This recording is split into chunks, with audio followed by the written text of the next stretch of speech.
Hello and thanks for stopping by. This is Castlevania Rondo of Blood for the PC Engine Super CD, released by Konami in 1993, and this was a Japanese-only release. I think it's fair to say this was probably a huge misstep by Konami. I think they could have flooded the United States with this game and it would have sold a lot. It would have moved TurboGrafx consoles off the shelves, or I guess they could have put it on another console altogether, like the Sega CD. That would have been a smart move too. Instead, they ended up reworking the game into Castlevania X for the Super Nintendo. The fact that they reworked the game means it's a different game. It has a different design and layout. Years later, this eventually came to the Wii Online shop, but that shop doesn't exist anymore, so the game was gone from that venue. I got this game through the CoreGrafx mini system, and I have to say, this is probably one of the best games on this console. This was a PC Engine CD game, and I'm sure they used a lot of that CD storage space for the soundtrack, which seems to be a pretty high quality. There is text in the game, but it's in Japanese, so I have no idea what's going on. I don't think I need to know anyway. I mean, you rescue the girl, you kill Dracula, got it. I guess I'll make up the specifics of the story as I go along. Now, before we get to the game entirely, there is a secret minigame here, and this is something I stumbled on by accident, and then I went online and verified it. So, if you were playing on original hardware, you would need to have the CD attachment and you would need to have a card that you insert into the base system. Apparently, if you boot the game with the wrong card inserted into the system, it gives you this little interactive thing you're looking at here. For the CoreGrafx Mini, you just hold the select button and then press start. And then when you boot, it loads this bizarre thing, I guess. Interesting? Well, okay, moving on. One of the first things that stands out with this game for me are these anime-like cutscenes that pop up at the start of the game. They also show up along the way to forward the story as you go. It makes this kind of a cinematic experience, to be honest. I really like it.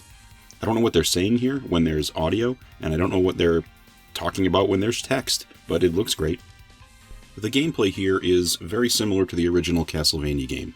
Remarkably similar. But they did fix a few things.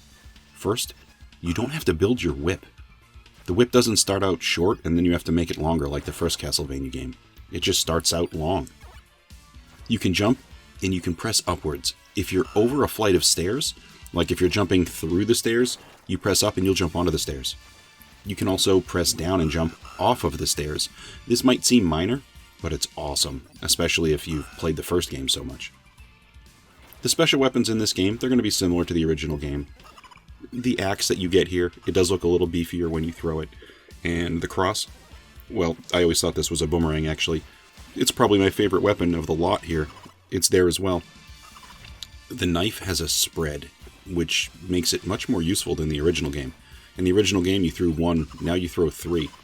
And when you throw the holy water, it has this area of effect. It hits the ground and it splashes forward, kind of stretches out a little bit. It's got some range to it. It's not amazing, but it definitely makes it more useful. You get some new weapons in here as well. I think the one that stands out is probably this Bible-looking thing. It spirals its way out in an arc, and it destroys enemies along the way, and it's pretty nice. Now for the special weapons, if you have one in your possession and you grab a second one, it replaces the first one. However, in this game, when that happens, you drop the first weapon you had, and it's now an icon on the screen, so you can turn around and pick it up again if you want. This is great if you accidentally are forced to pick up a second special weapon and it removes the one you really want. You can switch back. I think that's awesome. That's fantastic. Also, you can pick up a key in this game instead of a special weapon. There's a locked door on stage 2 that you can unlock, and again, I'm making up my own story when this happens. You trigger a cutscene, and you rescue some teenager for some reason. Another anime insertion here, I think, that was unexpected, but really nice to have. Like the original game, you do still have that ragdoll knockback that can bounce you around and get you tossed off ledges. When you fall off a ledge, you might also not die in this game. You might actually fall to a lower level and be able to keep playing. The first time I got knocked off a ledge, I thought, oh, I'm dead and I'm waiting a second to die, but instead, I just fell to a different zone and started running around again. It was really unexpected. The game has the same gothic stylings of the first game. On the early levels, when you're running around, you can see a castle in the distance, you've got a graveyard area, and there's a lot of stuff that feels directly pulled from the original game. but it's all built with more detail, colors, and movement. It's like they kicked everything up a few levels, like you'd hope. The level design specifically, especially early on, it is clearly pulled from the original Castlevania game. The first time I played this and I was running around, the connections were very obvious and similar. The first few levels, I felt like I knew where I was and I knew how they were supposed to flow. But when you get a few levels in, they deviate. You're going to see a lot of monsters are going to be the same or very similar. But you do also get these interesting bosses, and you also get sort of these mini-bosses along the way. That was something I really started to like.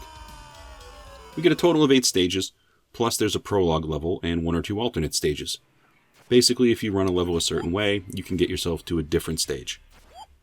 Overall, it's going to have the same feel of difficulty, I think, compared to the original Castlevania, so get ready to grind and play this game over and over again. I have not beaten this game yet. I've been playing this one and I feel like a total noob. This one is going to take some time. But the game lets you save at the start of each stage. And with the CoreGrafx Mini, you also get save states. So I end up with 2 options. Having any type of save in a game like this is awesome. It's amazing. So that's fantastic to have. The music is also pretty great. The prequel stage has some new music. But after you get past that stage and you get into the game, you're going to get the classic Castlevania score, but it's going to be much more elaborate. It's been orchestrated with better technology for sure. Overall, this is a killer game, and strangely enough, it's a bit of a mistake at the same time. I think they really should have gotten this one to the States immediately. Back in the day, this game would have been like them printing money. Everyone and their cousin had a copy of Castlevania. This is a top-tier NES game, absolutely. To get a beefed-up version of that game, basically, with some serious improvements, that would have gone really, really far.